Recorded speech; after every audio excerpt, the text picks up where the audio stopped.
L'histoire commence dans un monde où Dieu a créé les humains puis il a créé les sorcières. Les sorcières ont reçu des pouvoirs et ont été créées dans le but exprès d'aider l'humanité autant que possible, et les sorcières ont accepté de le faire dans un esprit d'amitié avec les humains. Mais des années après, les humains se lancent dans une guerre contre elles et les condamnent à mort une fois qu'elles sont capturées. À l'époque moderne, nous voyons un garçon nommé Adonis et une sorcière nommée Chloé voyageant ensemble. Adonis est épuisé par toute la chaleur du désert et demande à Chloé pourquoi elle ne peut pas simplement utiliser un peu de magie pour le rafraîchir. Bien qu'elle pourrait probablement le faire, ce n'est pas le but de sa magie et elle est occupée à essayer de trouver où il se trouve sur la carte. Cependant, Adonis a déjà une longueur d'avance sur elle et utilise son smartphone pour trouver le remplacement. Chloé lui crie dessus parce que le gouvernement pourrait utiliser cet appareil pour le tracer. Mais il dit que ce n'est pas possible puisqu'il l'a fabriqué lui-même et qu'il utilise la magie d'invocation libre pour remplacer les ondes radio par des photons multidimensionnels. Chloé ne comprend rien à ce qu'il dit tout comme moi et je suis sûr que vous êtes dans la même situation. Avec ce genre de technologie, même l'armée ne pourrait pas tracer le téléphone. Il se moque alors de Chloé qui utilise des cartes en papier à l'ère moderne. Chloé n'apprécie pas beaucoup qu'Adonis la traite de stupide, alors elle lui donne une bonne tape sur la tête. Ensuite, elle dit à Adonis de se lever pour qu'ils puissent continuer leur voyage, mais bien qu'il ne soit pas contrarié par la tape, il se demande pourquoi ils doivent constamment fuir. Chloé garde un sourire joyeux sur son visage et dit que la raison est parce qu'elle est une sorcière et que le monde n'a pas beaucoup changé dans ses opinions depuis le XVe siècle, donc les sorcières sont encore détestées par la plupart des gens et elles sont forcées de se fondre parmi les gens dans les villes, et de prendre la fuite quand elles sont découvertes. Elle dit que certains endroits tolèrent au moins les sorcières, et c'est là qu'ils se rendent. S'ils y arrivent, ils pourront peut-être retrouver la vie heureuse qu'ils avaient auparavant, et Adonis pourra aller à l'école. Cependant, il dit qu'il préférerait étudier sous Chloé, ce qui lui fait croire qu'il a un faible pour les femmes plus âgées. Adonis est étonné que Chloé puisse encore sourire ainsi malgré tout ce que le royaume de Rydia leur a fait subir. Il serait logique qu'elle déteste le royaume de toute son âme et consacre tout son temps à le détruire. Pourtant elle choisit de se cacher. Il ne comprend pas pourquoi elle fait ça, et souhaite pouvoir tuer tous les humains qui les ont fait souffrir. Soudain, il remarque un escadron militaire qui les poursuit, alors il sort son stylo et prévoit de s'en occuper lui-même, mais Chloé dit qu'il est trop inexpérimenté pour ça, donc elle s'en chargera. Le roi reçoit la nouvelle que l'escadron envoyé pour capturer Chloé a échoué, et il passe ses nerfs sur le messager. Il traite l'homme d'incompétent. Et pendant que l'homme essaie d'expliquer que capturer une sorcière de glace avec un seul escadron est un défi, les hommes du roi commencent à le battre. Chloé a réussi à échapper au roi jusqu'à présent, mais il ne prévoit pas la laisser fuir plus longtemps.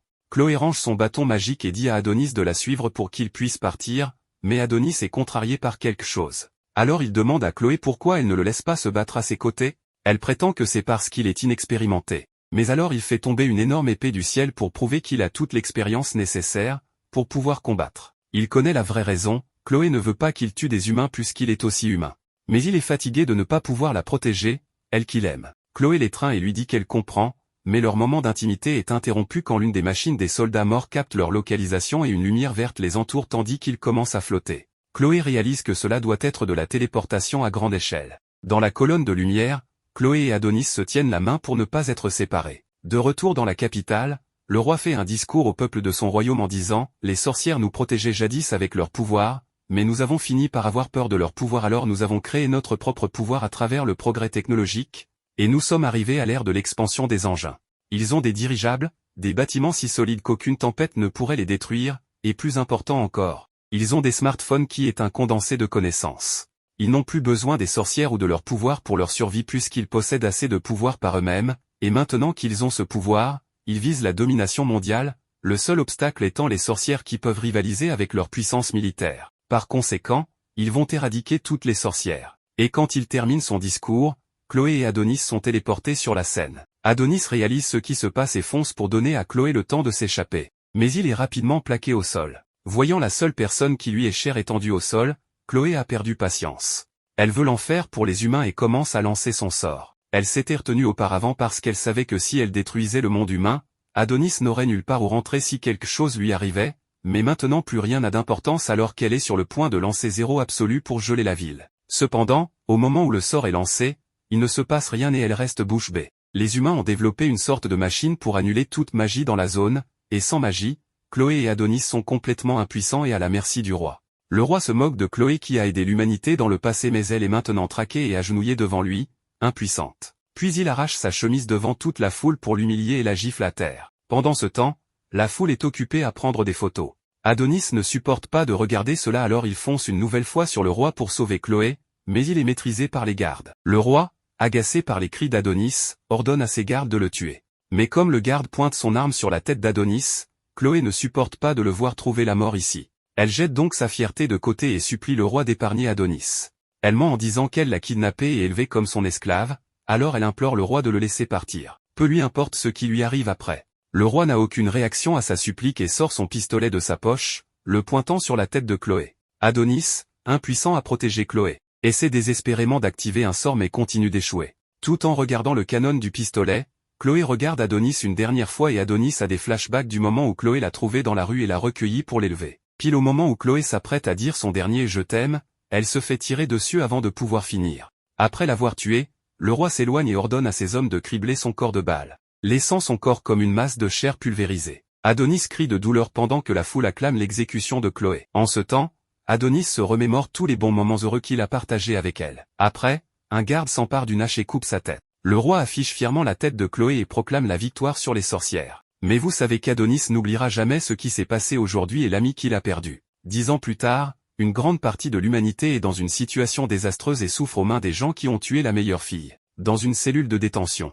2 femmes très mal nourries se battent pour un pain, prêtes à s'entretuer pour cela. Mais alors cette fille, qui arrive à garder un maquillage impeccable même en prison, offre son pain aux 2 autres pour arrêter la bagarre. Même si ça veut dire qu'elle n'aura pas de pain, elle a l'air très heureuse qu'elle ne se batte plus.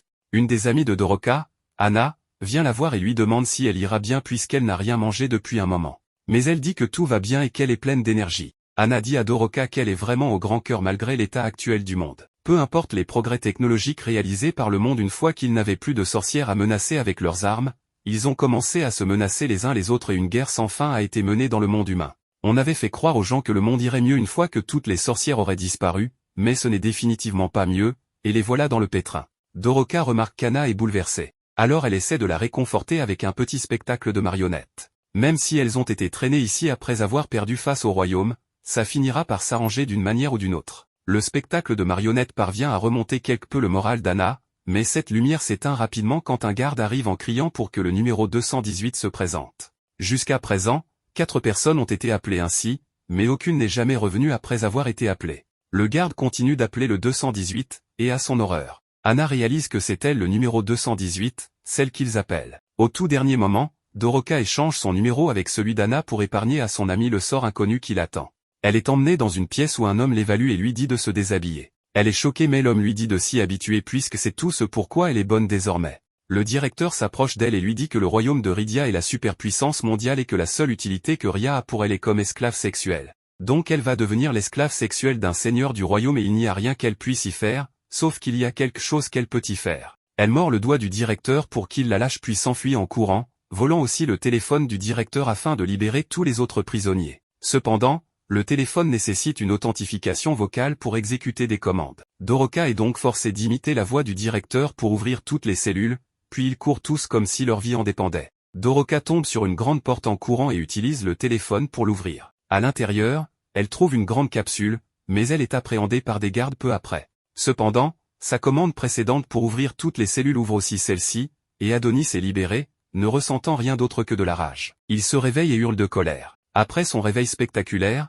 Adonis sort de sa prison et brise le reste de ses entraves. Les gardes décident de ne pas informer leur chef de la situation et tentent plutôt de le ramener dans sa cellule en l'attaquant conjointement. Adonis est proactif et se jette sur le premier garde, prenant sa matraque et le mettant hors d'état de nuire en le lui enfonçant dans la gorge. Il élimine le suivant en lui balançant un couteau qu'il a pris sur le premier en pleine tête. Avant que le troisième homme ne tire, il utilise une technique de combat rapproché et retourne l'arme contre le garde. En voyant Doroka, il se rapproche en pointant l'arme sur elle. Cependant, il tire sur ses chaînes, les libérant avant de partir discrètement. Entre-temps, une annonce est faite, informant tous les gardes de l'établissement que toutes les portes des cellules et les cloisons des couloirs des blocs 1 à 6 ont été ouvertes et que les prisonniers tentent de s'échapper. L'annonceur ordonne aux gardes de prendre des mesures de contre-attaque promptes, rappelant qu'il ne s'agit pas d'un exercice. Pendant cette période, la nouvelle de la situation atteint le secrétariat de la sécurité nationale. Le secrétaire général Yamato appelle Aircore pour le mettre au courant des événements avant de lui ordonner de se rendre immédiatement sur place et de faire un rapport avec des informations plus précises.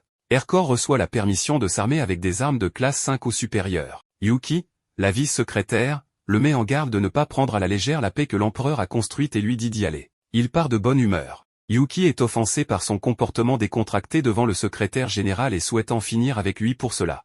Yamato lui rappelle qu'Erkor a le même rang qu'elle, celui d'agent de sécurité de l'Empire. L'homme retire sa cape pour révéler son armure de combat et active son GPS. Le directeur est mal à l'aise face à la situation, et il a bien raison de l'être, car la salle de stockage des objets confisqués de la prison a été pillée. Les gardes qui surveillaient la zone ont tous été tués. Palpol panique en apprenant que Doroka a réussi à imiter sa voix pour accéder au système d'authentification de son téléphone. Cela le choque, car ce modèle était censé avoir le plus haut niveau de sécurité. Papol est encore plus inquiet que Doroka ait pris le stylo d'Adonis car avec ce stylo, il représente une menace de haut rang. Papol sait qu'il est dans de sales draps si les plus hauts dirigeants l'apprennent. Il est encore plus perplexe car sa classification ne lui donne pas accès à la chambre. Pendant ce temps, Adonis se détend tranquillement en haut d'un gratte-ciel et commence à écrire un sort après avoir inspecté sa plume. Le code flotte autour de lui lorsqu'il tire une balle avant d'activer le sort. Cela fait en sorte que la balle prenne une taille impressionnante et s'écrase sur l'un des bâtiments. Les civils en bas regardent avec horreur les débris s'abattre sur eux, marquant le début de son assaut et de sa quête pour éliminer chaque citoyen. De retour dans la prison, l'arrivée d'Erkor est marquée par la mort, alors qu'il élimine tous les prisonniers qui ont tenté de s'échapper. Il appelle son supérieur pour lui faire part de sa recherche complète de la prison et de l'absence d'Adonis. L'agent pointe son arme sur Papol en déclarant qu'il est en train de nettoyer le désordre à l'origine de cette situation et procède à leur élimination. Doroka observe la destruction causée par Adonis et se blâme de ne pas avoir pu l'arrêter. Pendant ce temps, l'apprenti se promène dans les rues pour voir ce qui a changé depuis sa détention. Les informations rapportent l'attaque récente sur la ville, suspectant qu'elle ait pu être perpétrée par des nations voisines. Adonis sait que sa maîtresse ne le félicitera pas pour ce qu'il est sur le point de faire, et il s'imagine qu'elle lui dit que se venger ne la ramènera pas, et qu'il devrait profiter de sa vie maintenant qu'il a réussi à s'échapper. Il sourit en pensant à cela. Cependant, une rencontre avec un couple qui commande son comportement étrange lui fait perdre cette expression joyeuse. Il dit qu'il n'oubliera jamais le visage et la voix de Chloé lorsqu'elle a confessé son amour pour lui avant d'être emmené. Adonis invoque un titan de terre géant, ce qui incite les civils à sortir leur téléphone pour enregistrer la scène. Le titan commence à détruire les bâtiments voisins, tandis que les résidents courent frénétiquement se mettre à l'abri. Quelqu'un appelle la police pour les informer, mais ils prennent cela pour un canular. Une voiture percute soudainement le poste de police, et le conducteur est en détresse. L'officier suppose qu'il est sous l'influence de champignons hallucinogènes, drogue, et dit à son collègue de l'arrêter. Il appelle le quartier général et demande qu'on lui passe la brigade des stupéfiants. Mais lorsqu'il sort et voit le titan, il change rapidement sa demande et souhaite être mis en relation avec la défense. Le titan tient Adonis dans une main tandis qu'il fait pleuvoir des débris sur les civils avec l'autre. Des voitures et des personnes sont écrasées alors que tout le monde sombre dans le désespoir. Il commence à marcher vers la résidence de l'empereur Goethe, en disant que l'empereur ne lui échappera point. Yamato reçoit une mise à jour sur cette nouvelle situation. Leur service de renseignement l'identifie comme un robot, mais son origine reste inconnue. Il se dirige vers eux depuis le quartier des affaires, et les mesures de défense locales ne peuvent pas suivre son rythme. Il signale que selon la reine, l'empereur ne se sent pas bien. Après avoir entendu cela, le secrétaire général déclare l'état d'urgence et ordonne de prioriser le maintien de la ligne de défense. Le soutien aérien a également été autorisé, et des soldats au sol doivent être envoyés sur place. Yamato s'attend à une confrontation limitée après avoir donné ses ordres. Il sort et est choqué par la capacité du titan à se déplacer malgré sa taille. Yuki informe le directeur qu'Adonis et la plume ont disparu. Avec cette nouvelle information, elle est sûre que tout cela est alimenté par la magie. Yamato estime que cela simplifie les choses, alors il demande à un subordonné le dispositif de suppression de la magie photonique. On lui dit qu'il est dans le stockage souterrain, mais ils ne sont pas sûrs qu'un appareil vieux de 10 ans fonctionne correctement. Yamato confie à Yuki la responsabilité de le remettre en marche, car il s'agit d'une question d'importance nationale. Le système d'alerte de la ville informe tous les citoyens qu'un état d'urgence a été déclaré et leur ordonne de rapidement évacuer vers un endroit sûr. Certains chars se positionnent au loin et tirent sur Adonis, mais il dévie les tirs avec sa magie. Son titan riposte en frappant un bâtiment comme avec un fusil à pompe, et le projectile à haute vélocité détruit l'unité de char. Adonis a passé ses 10 années d'isolement de manière significative. L'isolement était l'environnement idéal pour lui de déterminer la manière la plus précise d'éliminer une nation. Pour utiliser des sorts, il faut saisir le processus du sort, le synthétiser et l'écrire en utilisant une plume spéciale. Cette maîtrise est presque impossible sans un excellent professeur. Aux yeux d'Adonis, il n'y a aucune distinction entre ceux qui étaient présents il y a 10 ans et ceux qui ne l'étaient pas. Si mettre fin à la vie de Chloé était pour un plus grand bien de l'humanité, alors tout le monde qui bénéficie de son sacrifice est tout aussi coupable. Il invoque 2 mitrailleuses et fait l'impensable en éliminant ceux qui tentent de fuir tout en affichant un sourire d'apaisement. Soudain, les larmes commencent à couler de ses yeux et il ne comprend pas ce qui lui arrive car il ne se sent toujours pas mieux. Pendant ce temps, Erkor le repère au loin alors il prévient Yamato. Celui-ci ordonne alors à toutes les unités de l'abattre sans hésiter. Aussitôt, Les avions de chasse foncent sur lui et larguent des missiles sur le Titan projetant Adonis sur un bâtiment. Les civils se précipitent pour sortir de la zone bombardée. Doroka sauve un jeune garçon d'un écrasement alors qu'il tente de réanimer sa mère. Elle s'excuse auprès du garçon pour ce qui lui est arrivé et le confie à une vieille dame avant de partir arrêter Adonis. Pendant ce temps, à la résidence royale, Goété est alité en raison de sa maladie. Il est réveillé par le tumulte à l'extérieur, mais sa femme le rassure en lui disant que leur empire ira bien, car il a veillé à ce qu'il soit fort en son absence. Il trouve ses paroles trop aimables et révèle qu'il n'a pu le faire que grâce à une reine de soutien. Son réveil est interrompu par une toux, dont il saigne. Goété a l'impression que sa vie touche à sa fin en raison de cette maladie incurable. La reine ordonne qu'on appelle le docteur Griffon, mais il se recouche en disant qu'il va bien. Il commence à se demander si c'est une malédiction de la grande divinité, mais il refuse toujours de se repentir, car tout ce qu'il a fait était pour le progrès de l'humanité à ses yeux. Selon lui, l'humanité ne pourrait jamais progresser si les sorcières étaient présentes. Pendant ce temps, Adonis utilise sa magie pour vaincre toutes les unités au sol. Yamato observe avec incrédulité. L'un des opérateurs signale qu'un civil s'approche de la cible au sol. Adonis saisit le dernier homme debout par le cou, et le soldat exprime qu'ils auraient dû l'éliminer avec Chloé il y a 10 ans. Son apprenti est d'accord et prépare un sort autour de son poing pour mettre fin au soldat. Doroka crie pour lui demander d'arrêter, et il la reconnaît. Elle le supplie de mettre fin à son massacre, car il a déjà pris de nombreuses vies innocentes, et la mort des innocents la perturbe. Entendre les mots innocents et citoyens dans la même phrase énerve Adonis. Il la regarde froidement et écrase le soldat qu'il tenait, l'envoyant au sol. Doroka le regarde, abasourdi par sa brutalité. Adonis rit à l'idée qu'ils sont innocents. Le fait qu'elle était captive d'une nation différente et qu'elle sympathise avec eux le fait envisager d'éliminer toute l'humanité. Il s'arrête en marchant vers elle lorsque Doroka prononce le nom de Chloé. Il la prend par le col de son habit et lui demande de ne plus prononcer son nom. Il commence à penser qu'elle est là pour le distraire jusqu'à l'arrivée des renforts. Doroka révèle qu'elle est une sorcière et montre même ses pouvoirs. Cependant, Adonis croit que toutes les sorcières sont mortes et pense que c'est un piège, alors il l'entrave. Elle révèle que certaines sorcières ont survécu à la chasse aux sorcières. Face à cette possibilité, il veut savoir pourquoi elles ne sont pas venues sauver sa maîtresse. Doroka s'excuse et lui dit qu'elles étaient toutes désespérées de s'échapper. Il n'accepte pas ses excuses, car Chloé est déjà partie. La sorcière révèle qu'elle peut être ramenée à la vie. Il la jette au sol et s'apprête à la tuer, pensant qu'elle se moque de lui. Doroka lui dit qu'elle s'est infiltrée dans le pays pour le sauver, car ses souvenirs d'elle sont essentiels à sa résurrection. Adonis crée une épée, prêt à l'utiliser pour la tuer, ainsi que quiconque se mettra en travers de son chemin, mais Doroka est prête à mourir si cela apaise sa vengeance. En la voyant sourire, il se souvient de sa maîtresse puis tombe au sol en pleurant et veut une confirmation que Chloé peut être ramenée. Doroka tend la main pour le rassurer, mais un coup de feu traverse la sorcière alors qu'il saisit sa main. Le choc se lit sur le visage d'Adonis. Hercor est celui qui a tiré, et il est déçu de ne pas les avoir touchés tous les deux. L'histoire se poursuit tandis que les souvenirs de Doroka défilent, se souvenant de l'incident lorsque leur village a été attaqué par les humains. La jeune sorcière a regardé avec horreur les soldats dévaster le village en flammes. Elle a été surprise lorsque Mia l'a étreinte par derrière. La plus âgée était heureuse de voir la fille saine. Mia ne comprend pas pourquoi les humains les attaquent alors qu'il y a une bonne entente entre eux et les humains. Le dispositif de suppression des photons magiques est utilisé pour annuler leur magie, laissant les sorcières sans défense.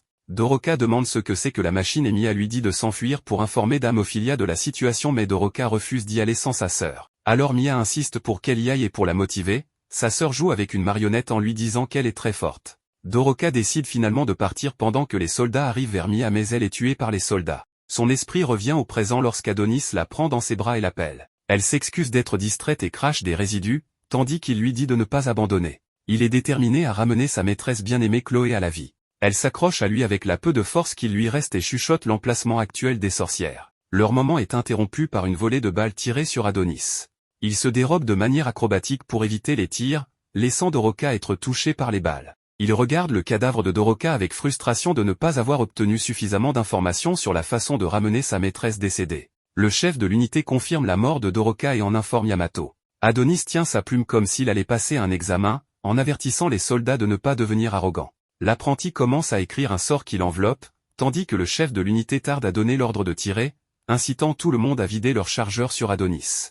Il reste là avec un air suffisant, car sa magie le protège des balles. Yamato regarde depuis le quartier général, frustré que les efforts de ses troupes soient inefficaces. Il s'avère que la magie d'Adonis attrape les balles. La prochaine étape du sort s'active alors que les balles sont renvoyées. Il les maintient en place de la même manière que dans Matrix avant de les renvoyer rapidement. Les balles déchirent l'unité, les éliminant. Le chef de l'unité regarde avec horreur ses hommes tomber plus rapidement comme des mouches qui tombaient. L'angoisse sur son visage est palpable alors qu'Adonis s'approche de lui. Pendant ce temps, Ercor se prépare à tirer un autre coup de son fusil surdimensionné et le laisse partir dès qu'Adonis est dans sa ligne de mire. L'impact provoque un nuage de poussière qui remplit la zone, mais l'apprenti en ressort indemne. Il arrête le projectile avec sa magie et le transforme en un projectile encore plus gros, qu'il tire sur Ercor, mettant fin instantanément à sa vie. La balle géante traverse l'immeuble derrière, provoquant encore plus de destruction. Adonis les décrit comme des insectes impuissants et les réprimande pour avoir pensé qu'ils avaient une chance de battre la magie. Il ne peut pas croire qu'ils pensaient pouvoir vivre en paix après avoir éliminé Chloé.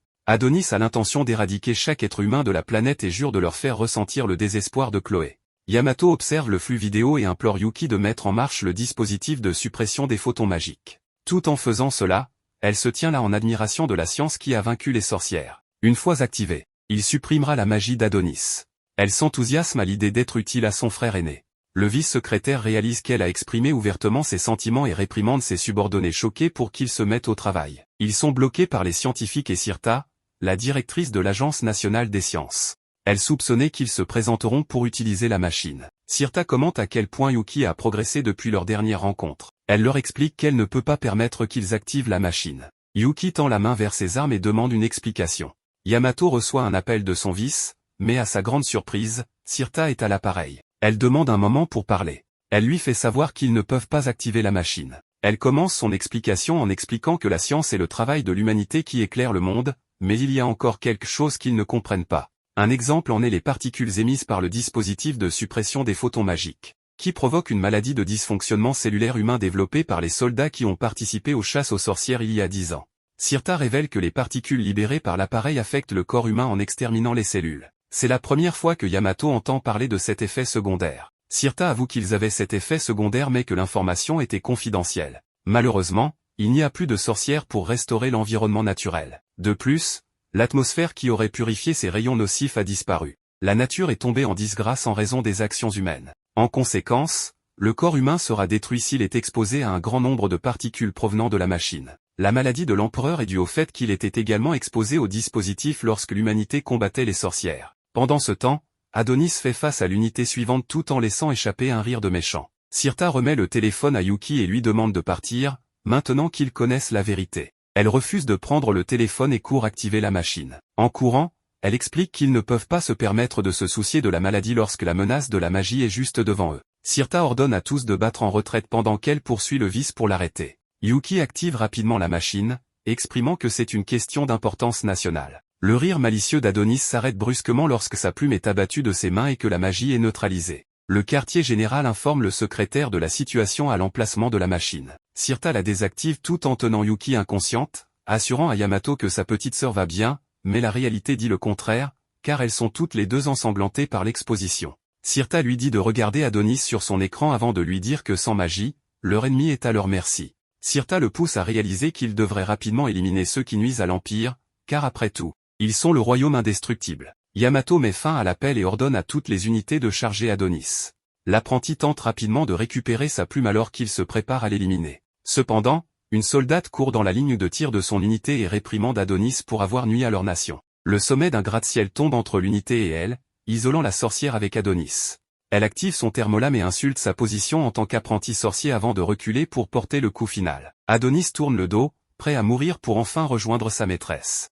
Sa tête est tranchée en un seul coup net. Pendant ce temps, ses collègues s'inquiètent pour elle alors qu'elle émerge de la fumée en tenant la tête d'Adonis. Elle informe que la mission est accomplie avant de la laisser tomber et de s'effondrer. Certains s'occupent d'elle tandis que d'autres crient leur victoire. Les célébrations atteignent le quartier général lorsqu'il confirme sa disparition. Yamato soupire de soulagement, car c'est enfin terminé. Le secrétaire félicite tout le monde pour avoir vaincu l'apprenti sorcier. Il leur rappelle de modérer leur célébration, car il y a encore du travail à faire. Ils doivent récupérer le corps d'Adonis et confirmer les dégâts dans chaque zone de la ville. Les unités doivent se joindre aux équipes de secours et aider les victimes. La femme qui a porté le coup final est montrée sur l'écran géant du quartier général. Yamato commente à quel point elle est jeune, et l'un de ses assistants note qu'elle est une nouvelle recrue. Le secrétaire arrête son assistant juste au moment où il allait obtenir des informations sur elle et lui ordonne plutôt d'aller voir ce qu'il en est de Sirta et Yuki. Les paroles de la directrice scientifique lui rappellent que leur nation est forte, et Sirta et Yuki sont emmenés sur des civières pour être soignés.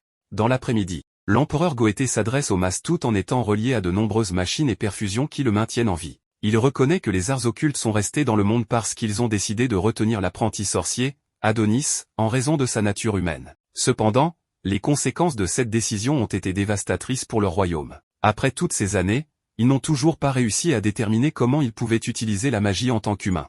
Goethe est irrité de s'être permis de laisser le garçon vivre. Il rappelle à tous que Rydia est le summum du monde, avec sa science avancée et ses troupes de fer. Il encourage les citoyens à laisser brûler les flammes de la fierté dans leur cœur pour le simple fait d'être nés humains dans l'empire de Rydia. La mort d'Adonis marque la fin de l'ancien monde, et il déclare leur nation comme l'autorité ultime. Eri met en pause la vidéo alors qu'elle la regarde sur son téléphone. L'enseignant reconnaît que certains de leurs étudiants ont perdu la vie dans l'incident. Il est compatissant, mais leur rappelle que les examens nationaux commencent le lendemain, alors ils doivent rester concentrés. Cette dernière annonce marque la fin de l'heure de l'étude. L'un des étudiants veut savoir pourquoi Adonis s'est rangé du côté des sorcières alors qu'il est humain.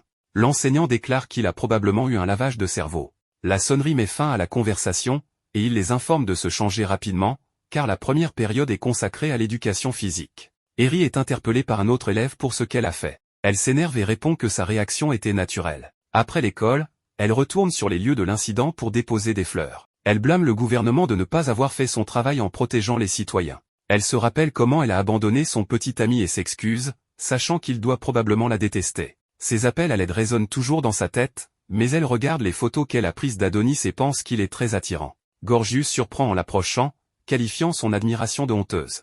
Cela la surprend, et elle s'excuse.